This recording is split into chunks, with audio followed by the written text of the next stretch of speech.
Ẹ kú dédé àsìkò yìí, èyí làwọn ìròyìn tó jẹyọ nínú ìwé ìròyìn The Matrix tó jáde lónìí ọjọ́ Ìṣẹ́gun Tuesday ọjọ́ 5 oṣù kọkànlá ọdún 2024.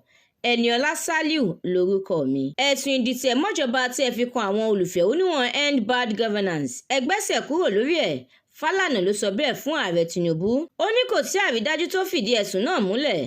Tinubu padà ṣe ohun táwọn ènìyàn ní kó ṣe pẹ̀lú bó ṣe pa á láṣẹ pé kí wọ́n fi àwọn ọmọ kéékèèké tí wọ́n fẹ̀sùn kàn nítorí ìfẹ̀hónúhàn End Bad Governance sílẹ̀ lẹ́yẹ ọ̀sọ́kà. Àtíkù àti Tinubu ti bẹ̀rẹ̀ sí ní sọ̀kò ọ̀rọ̀ síra wọn. Níṣe ni wọ́n já ètò ìdìbò ọdún 2023 gbà mọ́ mi lọ́wọ́, mi ò fìdí rẹmi, Àtíkù ló sọ bẹ́ẹ̀. Ààrẹ Tinubu ti yànnàná ẹ̀ bí àdínkù ṣe dé bá gbèsè ètò orílẹ̀-èdè yìí jẹ láti ìdá 97% 95% sí ìdá 95% 65%.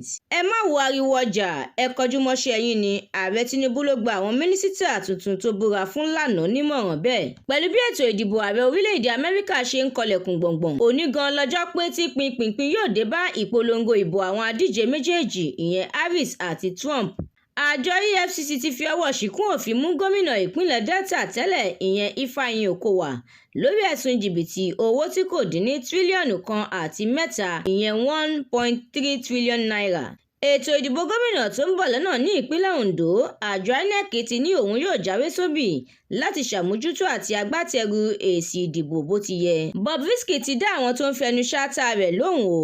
Ó ní òun kò sí lórílẹ̀‐èdè Nàìjíríà rárá. Ẹ darapọ̀ kẹ́ ẹ ti tẹ̀lé wa lójú òpó The Matrix lórí Facebook, Instagram, TikTok, YouTube àti X.